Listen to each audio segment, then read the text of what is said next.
Hacksters! Welcome to Tuesday. This is my favorite time of the week. We have a Hackster Cafe featuring an awesome person doing cool stuff with hardware. And this week's feature is Lynd, who is, you're a hardware hacker and Hello. also an educator. You do a couple of shows sometimes. You have your own YouTube channel, and you make cool tools for people to hack with. I just got to see some of them at Open Hardware Summit this past weekend. Good morning, Alex. How are you? Oh yeah, I'm doing good. It's great to be on a stream with another Alex. Two Alexes in one stream. What could go wrong? Everyone, you are so Yeah, I'm lucky doing to wonderful. have That's a great introduction. Thank you. Thank you for having me on the show. Sweet. Would you like to tell us a little bit first about the Nuggets and what that is? Because Yes, so I actually got to showcase this at the Open Hardware Summit this week. So this is a project that I've been working on developing over the course of the past year and a half. It's pretty straightforward. You can see it's this little cat-shaped guy, kind of Game Boy adjacent in form factor. So I initially designed this as a tool to kind of lower the barrier to entry to learning about hardware and hacking and that kind of thing. Because when I first got started in the domain of cybersecurity and making and stuff like that, I found that a lot of the tools that I was working with were kind of like these black boxes or not exactly intuitive or beginner friendly. So I was like, screw that. I want to make something that's cute, it's fun, it's easy to work with. And I designed the Nugget. It's a cat-shaped console that you can use to learn all sorts of hacking lessons. This weekend in particular, I used it to teach beginners about USB hacking at the Open Hardware Summit. So people got to assemble these little cat-shaped kits. If I can pop open this case here. It's got a microcontroller on the back. It's got a screen, buttons. People got to slap these things together and try out creating their own payloads. Particularly, they learned how to construct a Rickroll payload, which is pretty fun. Yeah, so if you want to check these things out, I'm talking about them on my Twitter, and I also have them on my web store over at Lyndlabs.io. Oh yeah, so you can follow Wi-Fi Nugget for more about this. And then also, you just mentioned Lyndlabs.io, so we're going to be, we've got a password. Yeah, I literally propped that store up this morning, so it's a little bit janky. Yeah, but I don't know why there's a password on it. That shouldn't be there, but it'll be down after the stream. But anyway, you can sign up for the email list at least to see when there's updates. Very exciting. Yeah. You've got your own YouTube as well. Do you talk much about the Nugget on here? You said you've been working on it for like a year and a half, so maybe not quite since looks like the last while video. I was covering it on Hack5. I actually am working on a couple videos that will be going on my YouTube shortly. Cool. This is a project we'll touch on in a little bit, but my DNS drive-by project, currently working on a video for that. And I also do have 2 Nugget videos in the works, but I don't want to spoil them. Sweet. Well, let's talk about what went down at the Open Hardware Summit, because I heard a lot of amazing things about your workshop. A couple of different things, including, for example, you had different examples for what to do with the USB hacking for different platforms. There were people who were running it on Macs, people who were using it with Linux, and they had like different things that it could do. Could you tell us a little bit about that? And how challenging is it, like, making something like that interface with the different platforms? Yeah, so let me think about how I can tactfully talk about some of the other Hack5 products, because I work with this team. So originally, when I was working with devices like the Rubber Ducky, the USB Rubber Ducky, which some viewers might be familiar with. I'm trying to see if I have one on me. But I'm sure you're familiar with the USB Rubber Ducky. I am pulling it up. I didn't actually know about it. Oh, check it out. Yeah, it's basically a keystroke injection tool that masquerades as a flash drive. When I was first working with these things, they were kind of like one-shot, like single payload devices that can only inject like a single script. And sort of the issue that I had with this was if you develop a script for Linux or Mac OS or whatever, and then you encounter a Windows computer, there's not much that you can do about that. At that point, like your payload or your malware or whatever have you isn't going to work. So one of the design choices that I made with the Nugget, I don't think this one's loaded with the firmware, otherwise I would plug it in, is when the interface pops up, it lets you select from a whole bunch of different types of payloads that you can store on this device as a flash drive. So you're able to store payloads for Mac OS, Linux, Windows, various different operating systems that you might encounter. And I've tested up to about 150 payloads you're able to store on this thing. So basically, Wow. you can just preload a whole bunch of different modules, stuff for like file exfiltration, backdoors, things like that for any sort of device or operating system you might encounter in the wild. So that was one of the biggest design points of the USB Nugget software, the fact that you are able to um, just basically be ready and loaded for any sort of device or machine you might encounter. Sweet. Uh, how hard is it developing stuff across those different platforms? Is it, well, you mentioned that like you can set up to 150 different payloads. Can you control that Right. over the internet? Or I noticed it's a wireless device, so. Yeah. Okay. There's so many features of the USB Nugget to unpack, and also a Mhm. bunch of other things that the Nugget can do in general. Mm, It's actually not too hard because basically what this thing does, it's a keystroke injection tool. So it just acts as a keyboard when it's plugged into a right. computer. So anything that you can type sitting behind a computer, all you have to do is just pre-program this Nugget to type out those exact same things. So, like if you wanted to type out a URL in someone's browser, for instance, to open up a prank payload like a Rickroll or something, that's as Which simple as was one just of the writing. demos, right? Right. Yeah, exactly. That's just as simple as creating a script that says like string like youtube.com, and then it'll type that out. Um, so really when you're creating these payloads, you just have to account for the different like keyboard shortcuts that an operating system might use. Like for Ah. example, pulling up a terminal on Linux is going to be Control Alt T, whereas on Mac OS it's going to be Command Space, and then you have to That's exactly type in what I the was following. wondering about. Yeah, because like, Yeah, you have to be in the browser in order to, like, go to the YouTube page and stuff. Okay. right, Ah. exactly. Yeah, the cool thing about the newest Rubber Ducky actually is it supports a thing called operating system branching, kind of a random tangent, Oh. but now it's able to actually detect what operating system it encounters and do branching based off of that. So run different versions of the same payload. But Very my cool. device isn't there quite yet, so you're able to create multiple different versions of a payload and then select it manually using the on-screen interface. So yeah, that's one thing that the Nugget does. You also mentioned the Wi-Fi functionality. So this thing also has a baked-in Wi-Fi interface, thanks to this really cool chip that we're using called the ESP32. It's the Yeah. S2 variant in particular. But this thing's really damn cool. It has built-in Wi-Fi. It also has a native USB functionality that lets us do things like keystroke injection, as well as emulating other types of USB and HID devices.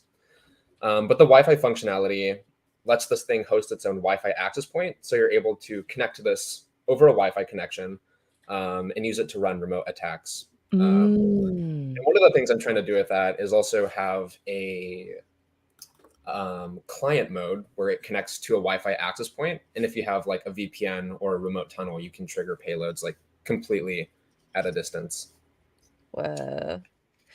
So you Yeah, did a workshop on this at OHS, and hardware is hard. Teaching people to do hardware in a specific amount of time is hard, and you were under an additional time crunch because what I heard from someone else is that this workshop usually takes like maybe 3 or 4 hours or something, and you crunched it down into right. like an hour or whatever it was. How did you Yeah, manage to do that? And like, I are didn't. there That's other? the thing. Yeah, yeah, yeah, yeah. Tell us about it. Yeah, so I host these workshops at like local makerspaces and hackerspaces and stuff. Usually, I'm in the LA area, so I usually pop up at like Crash Space and Null Space for anyone that might know of these local makerspaces. But these workshops do usually take me around like 3 to 4 hours, just because they're two-part workshops and they're pretty extensive. I usually do the first half where beginners get to solder together their own kits, and the second half they actually get to use them to learn like practical hacking lessons and stuff like that. Mm. Um, yeah, that usually takes like around 3 to 4 hours at minimum. Thing is, I was allotted 90 minutes to do this at the Open Hardware Summit. I thought I had like at least 2.5 hours or something. So that was a pain in the ass. So what I tried to do was pre-assemble the kits like a little bit. I soldered on like some of the surface mount stuff. I soldered on a couple of the headers to the boards just to pre-prep them because I anticipated that not everyone would be able to get through the soldering on time. That ended up happening. Soldering itself took like an hour, and I only had about 30 minutes for the USB attack presentation. But luckily, people were able to at least flash their nuggets with the attack software, try out a couple payloads, and a handful of people came up to me at the end after my time slot, and we talked about the Nugget. I showed them how to run some extra attacks, like load some other payloads that are out there on their Nuggets. So I think I managed to pull through. Nice. Are there any Yeah. tips that you have for people running hardware workshops to help people get up and running? Oh boy. Um, this is general advice, but for one, don't overscope. There's like a lot Ah, of things that you can include that would be it'd be cool to show off like all this information, like everything that your device or whatever have you can do. But just try to keep it as simple as possible. Keep it to the core presentation as much as you can. That's one part where I could have cut out like all the extraneous information, like, oh, the Nugget can do this as well and that as well. Like, I feel like that ate up some of my time. mm, Pre-preparation is also important. Like if you're doing a kit that has a lot of moving pieces like mine, I found that not everyone is going to be at the same skill level. So in my case, soldering on the surface mount parts really helped because that probably would have eaten up a lot of time if I didn't do that. Um, but yeah, hardware workshops are hard to manage. Have you ever run one? oh yeah, just last week. So we brought these. Okay. This guy actually, this Avnet guitar pick Oh, PCB. Let me nice. see if I can turn it on. Gave out some of these at the OHS summit, and then also ran a kit for corporate people last week. So So I fun. was really impressed with how people were able to pick it up. But that was, working. I feel like sometimes you'll go to an event or a place where it's like there's people and they already kind of know what soldering is. They kind of know what like Right. to do on a computer. Unfortunately, this didn't have a computer aspect. It was just like purely physical assembly. Yeah. But um, I will say I've done a bunch of soldering workshops in the past, and teaching people to solder takes a ton of time. It's really awesome. It also takes a ton of time. Right. So in this workshop with corporate types who have never done that before, I say that affectionately. They're really cool actually, but Right. their job doesn't involve hardware assembly, and so I did it by giving them solder paste and surface mount components, and I was at the Oh, back of the room nice. with a bunch of these mini hot plates, I know and you know, what you're talking about. Is it the yeah, Miniware ones? Those are they're so sweet. I good. love They're so those. good. And Yeah. since it's a single-sided PCB, this would be tougher with a double-sided one like that's more Right. complex, like the Nugget. But I actually have a fun people, one to show you in a second, a fun circuit board I'm yes. working on. But yeah. Well, I'll wrap up quickly Yeah, I because this totally isn't feel about you me. But yeah, there. the idea No, being no, like that's it's a great. lot easier to squeeze stuff from a tube and then like place stuff with tweezers and then Definitely. heat it up. And I got to manage all Yeah. the hot stuff so other people weren't gonna burn themselves. Nice. But tell me Yeah, about what you got there. Yeah.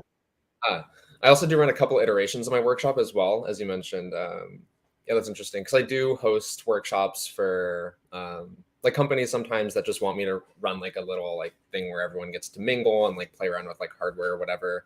For those Mhm. ones, I don't usually include soldering. I just have like pre-assembled kits. I show up. I'm like, all right, we're gonna use this to learn about like Wi-Fi hacking or whatever the Mm, heck it is that day. 'Cause not everyone has the same level of technical familiarity or like the same technical skills. for sure. Um, but yeah, let me see if I can screen share with you real quick. Let's see. In the meantime, I'll show these Okay, other can you? pretty pictures. Oh, here we Yes. go. Hey, Oh. infinite tunnel. Cool. Okay, so this was a project that I was working on. Ooh. I actually have one somewhere in front of me. So these were astral heart earring designs that I made for my girlfriend. So Ooh, the original ideation came from these wow. little sketches. I actually created this like for a school project, like way back in the day. By which I mean like 3 years ago when I was still in high school. But I forget the original inspiration, but there was like some sort of Latin poem about like astrology and like hearts or like whatever the heck. So, anyways, I created like this design that I'm still working on. Drew up a quick sketch in Inkscape for what the outline is going to look like. Popped that thing over into KiCad, routed it up, Yeah. and then spit out this little design. Let me see if I actually have the picture with the hot plate, because that's what. Uh, Ah, yes. yes, here it is. Yeah, so this was the assembly that I did like about Wow. like a month ago. Never got That to is fully gorgeous. assemble it, unfortunately, because these tiny ass little programming pins on the back were so small that when I tried to solder an ISP to them, it ripped it straight off. Oh So no. I'm currently figuring out like how to bodge that so I can actually flash the firmware and get the lights blinking and everything. But this is a current project that I have in the works, and I'm also hoping to sell some variations of eventually. I also have one in front of me right here for scale. They're going to be real That tiny. is gorgeous. Yeah, Are those from Osh Park or well, it's a matte black, so maybe not. they're from PCB Way. I was Mm. actually looking at the Osh Park, what's it called? The After Dark finish, and I think that'd be Mhm, really mhm. cool because there's some really tiny traces here that would look really cool if they were exposed as like, Yeah. I don't know, like veins or whatever. For those who aren't familiar, the But difference yeah, is that would that look really sexy. here we go. Is that for After Dark, you can see how in the middle here there's this yellow standard fiberglass PCB substrate, and in After Dark it's like a black substrate and then a clear gloss Right. finish on top, solder mask. But Yeah, that's really cool. I think the matte black though is so good. These are really nice. Yeah. Did you get a chance to catch Alexandra Kovor's talk I at the sure Open Hardware did Summit? Did you see that butterfly circuit board? with 64 LEDs on it. Right? I Yeah, surely I was did. telling her that that would look really sick with the After Dark finish. Oh yeah. I want to see if I can pull up a picture like as we chat, but it was this really intricate like butterfly circuit board like pin with a bunch of lights and stuff like that, but it was a really cool design and I was like, "Whoa, like if you could see all the traces running through the wings and stuff, that would look dope." But Mhm. What was one of the other favorite things that you saw at OHS? oh man. Um Probably the crowd supply booth, honestly. Uh-huh. um, I got to talk to Claire, who organizes the Open Hardware Summit. They were really fun. We got to nerd out about the Nugget. They shared a bunch of open source hardware projects that they're working on, and then also gave me a lot of feedback on my project and also some tips and pointers for directions to take it in terms of scaling up, because that's a lot of what they do. So I was really stoked about that. Sweet. I've got a Oh couple yeah, and pictures of this speaking of which, butterfly here. oh hell yeah, Yeah, yeah, just 64 LED. Look at that that. blew That's me 2 away. rows around the edges. Ludicrous. I Okay, know, so you yeah. had a thing. Hmm. Yeah, this is actually another iteration of the Nugget that I have in the works. So the one Ooh. that I just showed you is like the kit version that I work on, which is more for like workshops and stuff like that because it's easy to assemble for beginners. But I have this much more slim, like tiny version Nugget that I'm working on. Doesn't have a screen quite yet, but I'm hoping to eventually use these for full scale production, just because they're a lot easier for machines to assemble instead of our friends over at PCB Way who currently have to manually hand assemble them. But it'll also have like a sexier acrylic finished case and maybe injection molded in the future. And it's just overall a much more modular design.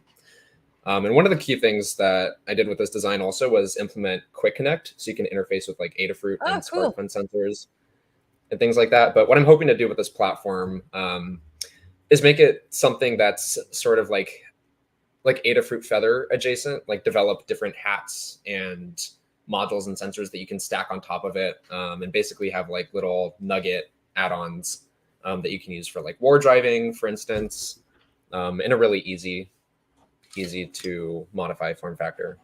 That is so awesome. So you mentioned on your LinkedIn that your bio on there is I'm a cybersecurity content creator and hardware developer who specializes in signals intelligence and microcontrollers for low cost exploits. I'm really interested in that low cost aspect. What do you do to bring down Right. the cost of your hacks? Yeah. So one of one of the biggest things that I try to do with my, I guess my projects and my work in general is two things. I like to make them as accessible and cheap as possible, so I can lower like the barrier to entry for people that are trying to get into the space. And the reason for that is like, as I was talking about with the Nugget project, like when I first got started in hacking and making, like I found that a lot of the tools that were out there were kind of like black boxes. They weren't intuitive. A lot of the content that I was finding wasn't exactly beginner friendly. Um, and honestly, sometimes like the community as well can be a little bit gatekeepy. Mm, So I do find, just like from talking to other friends that are in the community, that that can be sometimes like discouraging for beginners, and that's like something that I personally went through as well. So for me, like one of my biggest passions is lowering that barrier to entry, making projects, education, open source tools, and stuff like that a lot more accessible and free for people to access. Also, sorry, I am really thirsty.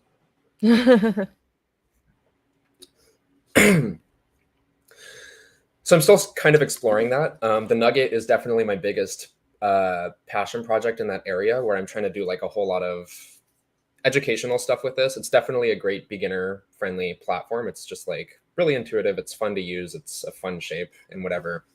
I'm developing like content around it. I'm developing all sorts of like educational modules and tools and resources and things with this device as it grows. But a thing that I try to do with some of my other hardware projects in general is also just make them as cheap and easy to replicate as possible. And one of the ways that I do that is through the use of microcontrollers. So I guess we can talk about this project in a second. But one of the things that I was working on was a project called DNS Drive-By, which I actually Mhm. did a write-up on Hackster about. Yeah. But a lot of my research is, yeah, in the domain of like wireless hacking and signals intelligence, because that's what mostly interests me. But a lot of the tools that are out there for that are like you need like a Raspberry Pi and like a Wi-Fi dongle and like all this other gear to get started with that. So that can be like a little bit expensive, but also scary to get started with. So with microcontrollers, these things are just really damn cheap. You can just slap them together pretty easily. If you end up like blowing one up or whatever, it's fairly easy and cheap to Has replace. that happened to you? So, oh, all the time, yeah. I have like a handful of just like exploded parts on my desk Wait, from how are you exploding these? just connecting the wrong wires, wiring things backwards, Ah, plugging in legit. capacitors backwards, the usual over voltage, things like that. Oh, yeah, caps will do that. Circuit board design flaw, um, like these two prototypes I have here, which I had to bodge. Oh my gosh, my hands are Oh. shaky from the coffee. But yeah, lots of screw ups go into this process. But anyways, yeah, microcontrollers are just getting like very advanced very quickly and also a lot cheaper, just like over the years. Like particularly with the like the ESP8266 platform, which is one of my favorite Mm. Wi-Fi microcontrollers. You can find one of these things for like $1 to $3 on AliExpress, and they're capable of running Wi-Fi attacks. You can do network monitoring. You can do promiscuous Wi-Fi sniffing. So I create like a lot of demonstrations where I show how to use this for things like war driving, for instance, or I've worked on a couple pretty fun projects like what looks like a discrete what looks like a USB wall charger, but actually has like a baked-in Wi-Fi chip that can detect if like certain people are in the area, things like that. But yeah, microcontrollers are a big part of my research because it makes it really cheap and accessible for beginners to replicate some of the projects that I'm working on. Yeah, okay, so in the interest of, being anti-gatekeeping, you mentioned a couple of, terms that let's just, define those. So signals intelligence and, promiscuous Wi-Fi sniffing. I'm sure some people are gonna be Yes, curious about that one. yes. Wait, what was the first one? I forgot already. Sorry. Signals Oh, intelligence. signals intelligence. Yeah, so that just basically involves anything in the domain of wireless stuff. Um, Literally anything related to signals. So all sorts of protocols like Wi-Fi, Bluetooth, Zigbee, um, things that are used for wireless communications of all sort. Um, and what was the second term? Promiscuous Wi-Fi sniffing. Okay, so for Wi-Fi in particular, there's a thing that you can do with certain Wi-Fi chips called promiscuous Wi-Fi sniffing, where you can basically just listen in to all of the Wi-Fi conversations that are happening in the area, even if they're not like directed towards you. And the common analogy that's used for that is like if you're just standing in a loud room, like at a party or something like that, you're going to hear like all these different conversations going on. And not all of them are like particularly directed towards you. But if you're just like standing there and listening in on like all this like buzz that's happening around you, that's kind of what you can do with a device that has promiscuous Wi Fi mode enabled.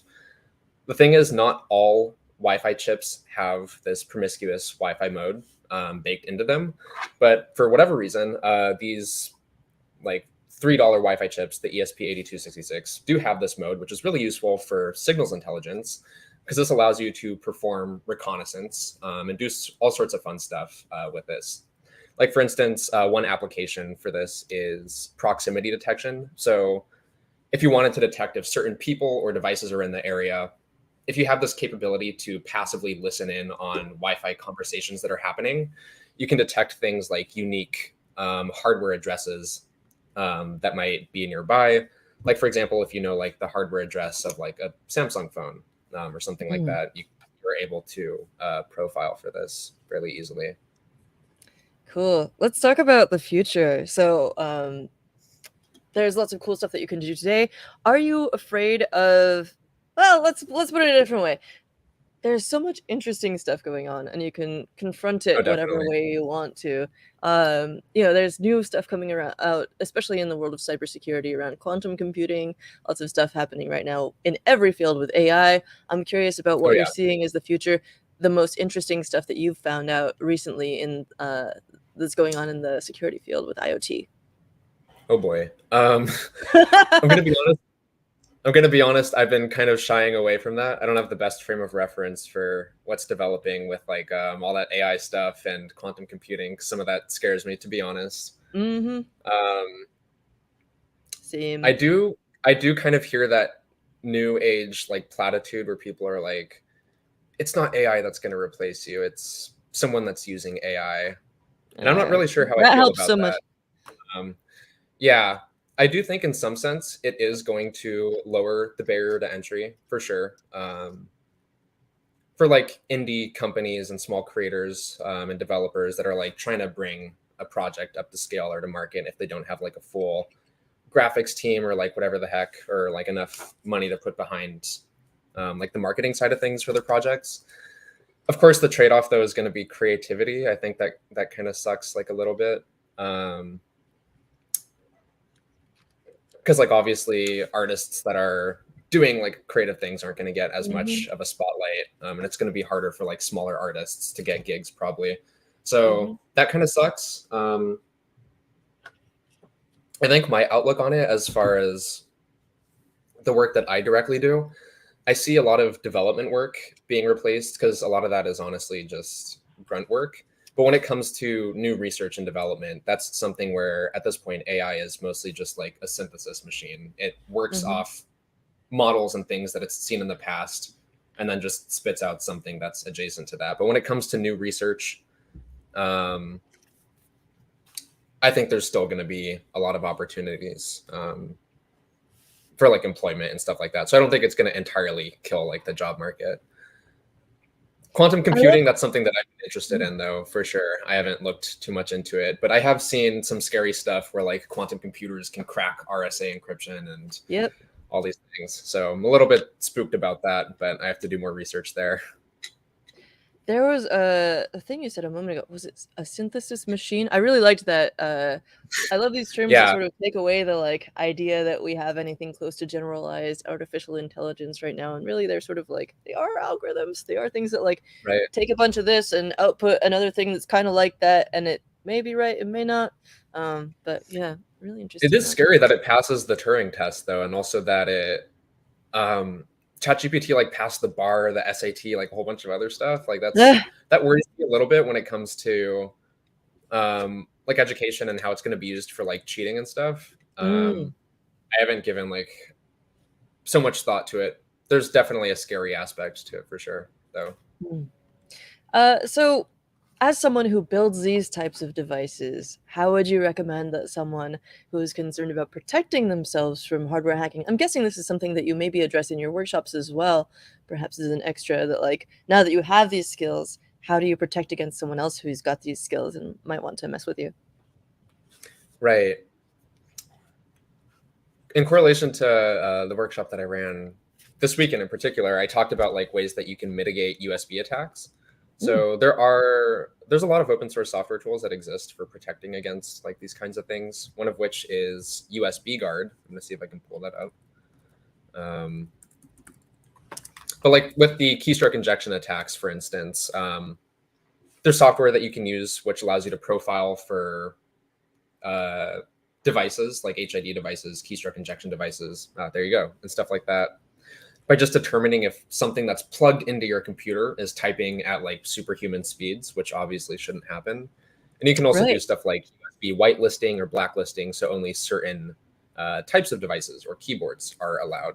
So things like this are really useful. Um, Do you ever get people in your workshops who try to prank you, like, with your own skills? it's actually a core part of my workshops. At the end, I usually have a little like hackathon slash CTF style thing where I leave my computer at the front and I'm like, okay, whoever can create the most destructive payload on my computer without completely bricking it gets to win like whatever prize. And my most recent workshop that I did at Crash Space, the prize was a G Shiping like Winnie the Pooh sticker. Yeah, everyone got a real gas out of that one. But yes, I actually had to remove one of the default scripts that I include on the Nugget for this exact reason because it was too destructive. So the Mm. payload would turn off my keyboard and mouse, so I wasn't able to interface with it. Download a script that freezes my screen and starts like flashing it all these different like colors, Oh, and also man. would like open up a Rickroll and like a bunch of other stuff. But too many people were doing this to their own personal computers and would have to Oh, shut it no. down, like lost work and stuff. So Oh, yeah, that no. was one that I had to take off. Wow, I didn't think about the hazards of running a workshop like this and having people, Yeah. like, torch Oh their no, own yeah, it's stuff. really fun. Oh, no. I love that. Oh, let's see. Cool. I also have some other hardware here to show you if you'd Oh, like to please, talk about that yes. too. Love a Oh demo. yeah.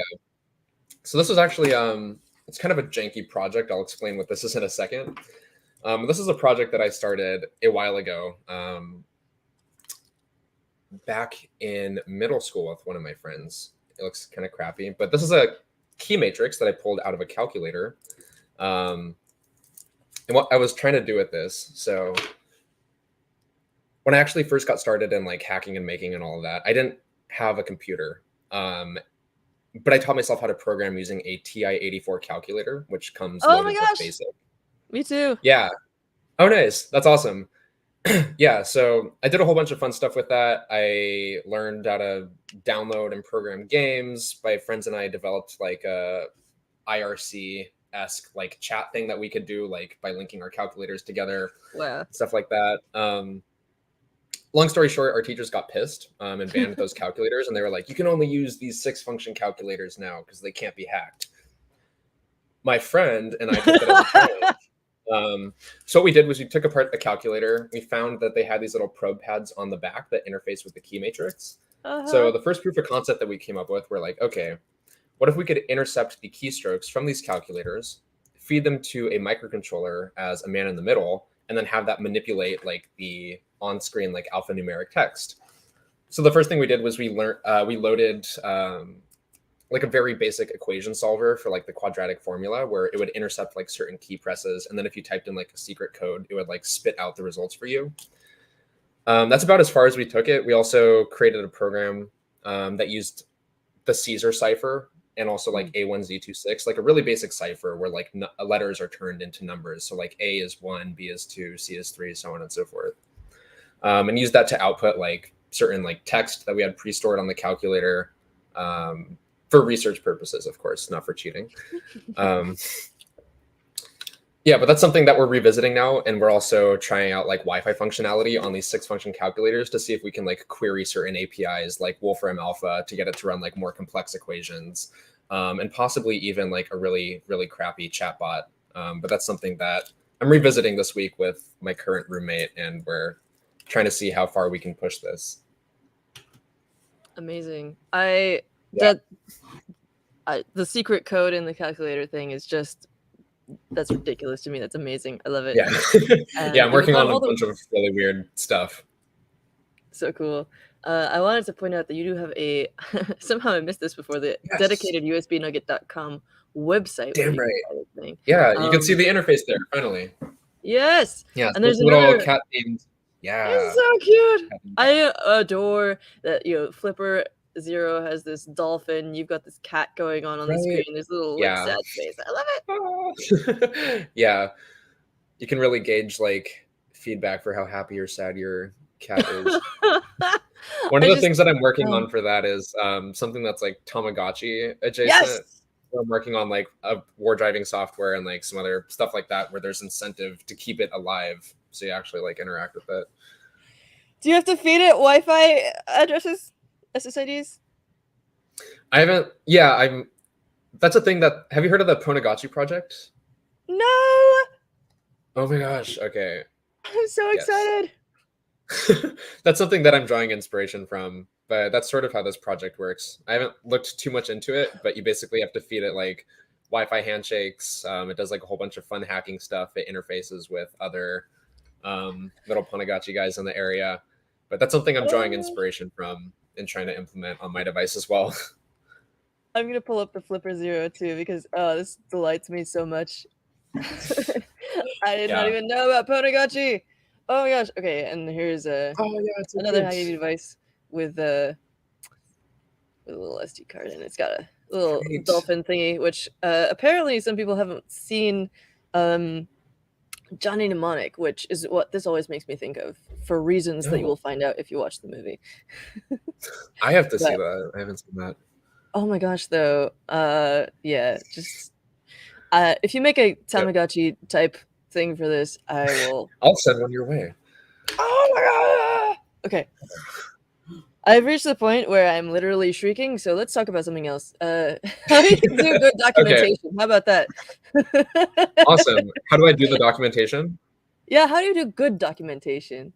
Because Oh you work God, with, you do a that's lot of hands-on workshops, and you interface a lot with the people who are actually using this stuff. So what have you learned over the years?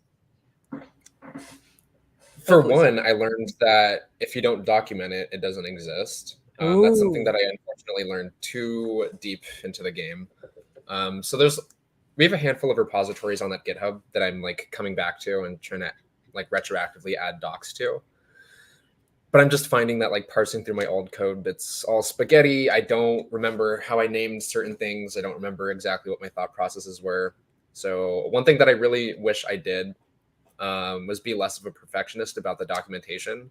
Like my mindset was, okay, the docs have to be perfect, so I'm not going to like jot down crappy notes. I'll just like wait till later on to write something that's more like refined.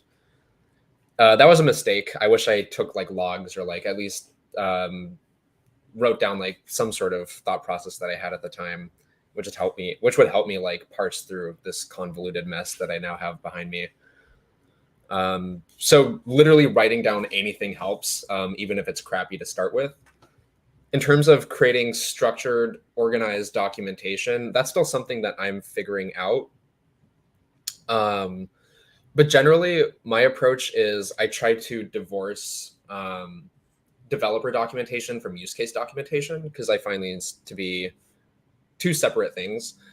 Mm. And I don't like for use case documentation, this could be like fun, flashy projects that users can do with your device. Like for instance, the USB Nugget attack software and like certain payloads that I have, and fun hardware projects they can create with it. The actual like nitty gritty developer documentation, I feel like should be kept in a separate place. This is where all your like crappy notes can be, your API documentation and stuff like that. And this is actually something that I help some of the companies that I contract for like figure out because they'll present me with like a mess of like their API documentation. They're like, okay, we want you to create like a tutorial on how to do like a certain thing. And I'm like, parsing through this whole like documentation is kind of reading like a choose your own adventure chapter book. Because like I start at this page and then I have to jump here to like find the next half of the project. And then I have to go to this part to see like the API calls and references and stuff like that.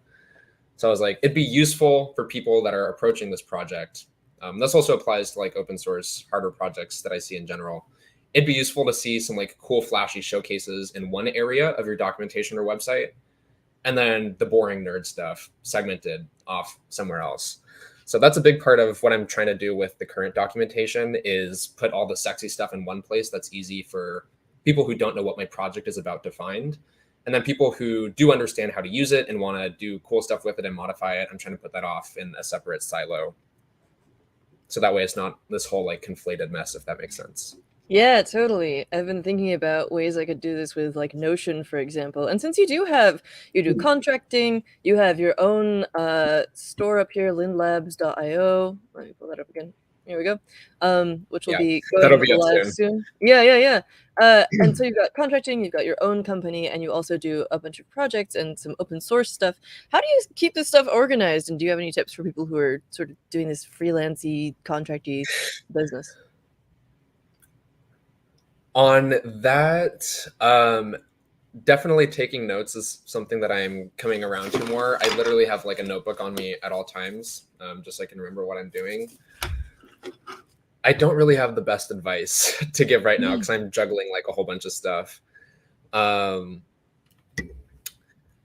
there's okay, this is just like on a personal note, but there's a thing called boost lag, which I don't know if you're familiar with. No. Oh, so there's a diagram that's usually shown where there's like a donkey in a cart and there's like rope on the ground with like a lot of slack between it. And like if you let the donkey start moving Ah. slowly, like it'll get tugged along slowly. But if you start whipping it, it's gonna like yank your ass and you're gonna go flying out the cart, right? Um so like a couple months ago, yeah. Yeah. So a couple months ago, I was just trying to get back like into the gist of things, like pick up some more momentum with projects. I started like working on a whole bunch of open source stuff, like applying to jobs and contracts and things like that. And just wasn't getting any hits. But the issue is now all of them are catching up to me, like this month in particular. Mm. And I also did like 2 conferences this month, and I just started getting like all these other things rolling in at the same time. So I was like, crap, I wish I slowed down just a little bit. Um,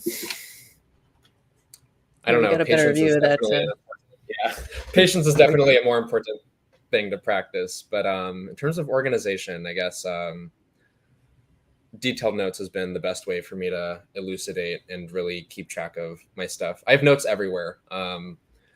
I actually have to check out Notion. I was looking into some like more refined tools for note taking, but currently I'm just using Nano in my text editor to create markdown notes, and also writing out physical notes to myself to Ooh, keep track of Markdown. problems and stuff like that. Yeah, it's not the Yeah, best. I'm still figuring all of this out. random note, if you like Markdown, you might also check out Obsidian. It's kind of similar to Notion in some ways, but not quite Oh, as full cool. featured. But it is you do everything in Markdown, and it's very exportable. So I think for a lot of people who do like hacking and really want to have control over their stuff, I think that's a useful one. But Nice. I'll check Notion's that really out. good. Um, oh yeah, I like that you also put in some mental tools that you have, like just patience is a tool that I don't think about much. Uh, Definitely, yeah. for me, it's Yeah, consistency. overscoping is like the biggest thing for me because I have like pretty bad ADHD. So I'm like, okay, like here's all the things that I want to do with this project because like here's all the cool things that it can do or like should do or stuff like that. And I'm like working on all these different features simultaneously. But at the end of the day, it's like if you have one core thing that works well, I find that generally does a better job than trying to do multiple things.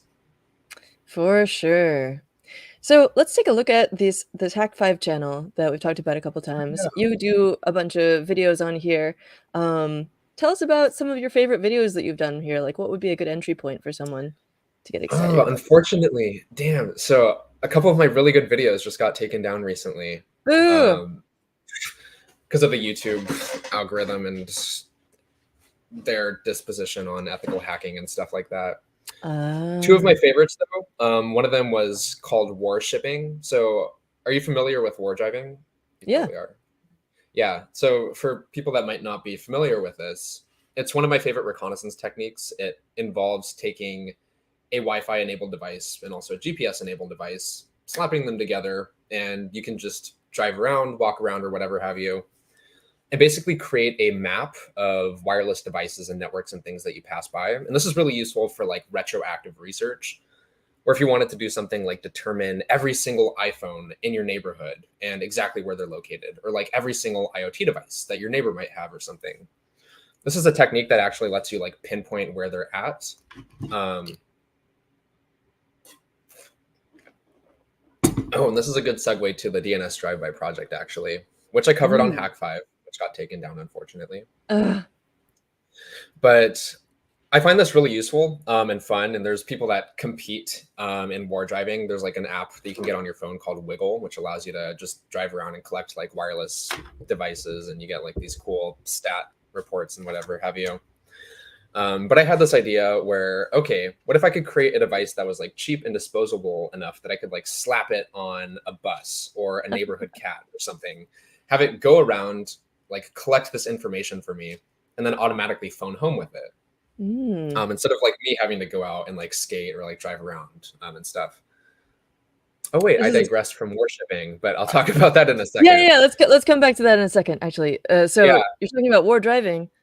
yeah, still talking about war driving. So that's how this project, how I came up with this project. I wanted to create a device that I could use for war driving, but have like some other entity collect it for me, like a cat, for instance, that I could stick this onto. Um, but to keep it at a low price point, I didn't want to add like an LTE module or like a SIM card or something, because obviously that's an additional component that you'd have to add to the build cost. You have to subscribe to like a SIM card or whatever. Mm. So since it has a built-in Wi-Fi module already, I saw an interesting technique that uses what's called DNS exfiltration, or you can connect to open Wi-Fi networks, so like coffee shops, Starbucks Wi-Fi's, and things like that, and use that as a way to provide remote data or telemetry. Mm. After doing some research, it turns out like 1 in 4 Wi-Fi networks is an open Wi-Fi network, and I actually was able to get empirical evidence that I gathered myself that proved that. But just for this particular demonstration, I slapped this thing on my friend's car. I had him like drive around in the dense city of Los Angeles. We were So you're able to asking track his first. location just using open Wi-Fi networks that he passed by.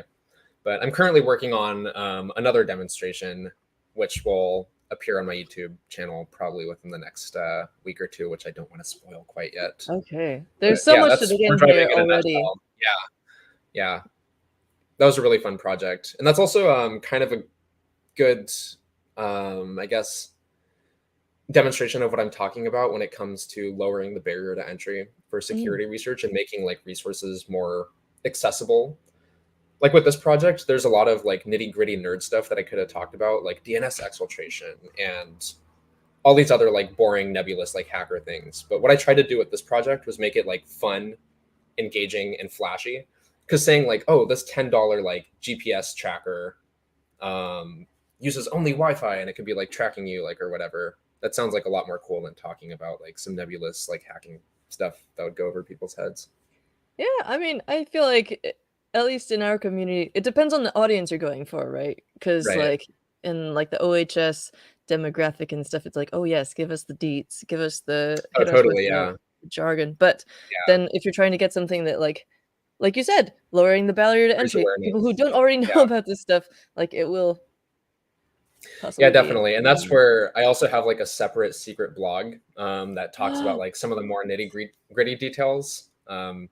Still working on that, and that's going to be published in conjunction with that video later this week.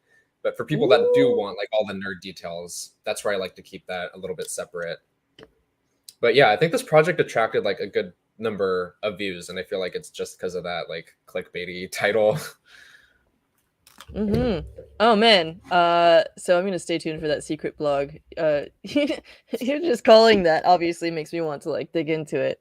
Yeah, So, yeah, the GPS tracking thing, we got the DNS drive-by project, so much to dig into there. I've seen this for before, sure. and, I know that I respected it in the past, but I didn't realize there was so much depth in here, and it's so interesting. So, Yeah, now let's totally. talk about warshipping. Oh boy. And then on that topic, that was one of the videos that got removed almost immediately, but that was one of my What? favorite projects. So the demonstration for this one was that basically a malicious entity could just ship you a package like to your company or whatever have you, and basically like hack your wireless assets or whatever. So the concept here was, say you're a hacker, what you can do is create a wireless payload, stick it in a box, address it to a big like company or corporation, but like address it to an employee that doesn't actually exist there. So basically it gets sent back to you. But in the Oh. duration of time that it's sitting like in a mailroom, It's able to gather wireless reconnaissance, sniff like all the different wireless assets they have, or even fish them. So the demo that I did with this was I put a rogue access point on a $3 Wi-Fi chip, the ESP8266, that emulated a corporate network. So when this was shipped to some sort of company, it would emulate their Wi-Fi network, kick people off the current network that was there, and then have them join this malicious one instead. So you could potentially sniff things like login credentials or authentication stuffs. But funny enough, the reason why this got taken down wasn't because of the malicious aspect. It was because of the fact that you can't ship LiPo batteries. Ah! According to, I think it's like UN 3481 or whatever Oh regulation. no! So that was kind of a bummer. I don't currently have plans to re-release the video yet, but that one did gain a lot of traction while it was published. Ah. Ooh, we have a question that's from a few minutes ago, but it may maybe still be about this project. It looks like Cool. an ESP32 to me. I'm curious what actually is this? Oh, this one? Mm. Oh, that one's an 8266 with a LiPo hat Ah! stacked on top of it. I haven't seen this. So that way it can actually be powered by the battery. Oh, yeah. Cool. Yeah. That being Sweet. said, though, I am working with the ESP32 a whole lot. It's a lot more powerful and capable in a lot of ways. Splendid. Okay, let's see what else we got. So you are a well-rounded person. You have lots of interests. Calculators. I'm still stuck on that. But also, you do some music. Do you ever? Are there? Does music ever come into like overlap with your hardware hacking stuff? Or are there other interests that you have that overlap and sort of inform your hardware hacking? Music, I really wish. I got to talk to some cool people this weekend that do like a lot of electronic music stuff, like MIDI and things like that. That's something I've always wanted to explore. Unfortunately, I'm more traditional at the moment. I play like jazz piano. I'm learning to play upright bass, which is really fun. Yeah. Uh, and I actually just recently got my first synthesizer, so I'm hoping to mess around with that a little bit. But yeah, like with all of my hobbies, I always try to find a way to integrate everything together. So like one of my favorite things to do is just go skating. So one of my early projects was I built like a 3D printed skateboard riser that actually has a Wi-Fi chip embedded in it. So I could just like go out skating and just automatically start collecting like Wi-Fi reconnaissance while I'm out and about. Oh, but it also had a baked in like light strip too. So I could skate around in the dark. Oh yeah. I've got a. Um, mm. I just have to show you this. Glow board with a micro Oh, shoot. microbit powered Oh, that's LEDs. awesome. I don't turn it on Nice. I very know. often. I wonder if this even has any power. Let's see. Nope, no power. Oh, it does. Okay. Anyway, Hey, that's cool. just had Hell to. yeah. Nice. No, I have so many different projects in the works, but I'm trying to find time to document them all, and eventually Mhm. they'll be on Hackster at some point. Um, but yeah, in terms of intersecting my interests, oh, on another tangent, there's this cool guy, Evan, who created like an electronic synthesizer. No, it's a theremin actually. Yes. Yeah, because apparently Moog has like the largest hold over like digital theremins like in the current market. So he wants to disrupt that by creating his own like open source version, and it was really freaking cool. I'm hoping he publishes something about that. But We that got kind of inspired me. I was like, wow, this is a wake up call for me to do more cool music stuff with my electronics. Definitely, and I gotta point out that we got some cool footage of that, but also he mentioned that this is a project created by another person that he's basically trying to sort of bring out into the public with his own modifications, and he's sort of reskinning it. And it's a collaboration, which I think is really cool. It's something that I'd like to get better at personally, and maybe for other folks like you, Yeah. like we only have so much time and so much, capability to develop expertise in different areas, and Oh, I totally. would love to personally do more collaboration, and I think that maybe this is something that could help out a lot of us, especially with Right. those of us with like time and focus I think we issues. need an Alex to Alex collaboration. We need to work on Ah! something cool. I've been talking to Alexandra about that in the past as well. We could have a triple Yeah, Alex collaboration. right? Oh, It we would be got like that a awesome picture. It's floating around somewhere. I wish Mm. we had it. We could pull it up right now. The three I Alexes last in one don't have photo. it. It's somewhere around, Damn. and I forget where, but I feel like it would have to be like a beautiful PCB that is Right. also a companion bot that also does some kind of hacking, and it would be an amazing project. Yeah. Uh, Of course, it has to be Hackster themed. It has to be like oh, blue with the whole color palette and everything to oh, match your aesthetic. maybe, yeah. I'm open on Yeah. aesthetics, but definitely blue. So let's Yeah. see. Oh, on a You final note, also. I guess. Oh, please. Yeah, in terms of fusing some other stuff together, a domain that I've been trying to get into was for some time was sustainability and environmental research. I haven't had a lot Yes. of time to dive too deep into that, but I was working on some really fun projects. Like I have the skeleton of a project that I worked on with a couple high school classmates. It's missing the main circuit board, but I was working on an open source composter. Um, I don't remember like all the stuff we dived into, but supposedly like composting is one of the best ways to at least like proactively manage stuff that's going into landfills, most of which is like food. And we did a little bit of like, I guess like product discovery or like customer discovery or whatever it's called, and ran a survey with like over 1,000 people to see if they would actually compost if it was easier, since that was the biggest barrier to entry. Like around 90% of people said yes, but it was just like too hard to get started because there's like so many moving pieces. You have to like manage the humidity, how much like brown and green matter, like whatever is going into the piles, and like all these things. And not a lot of people have time to give that much oversight to like dead matter.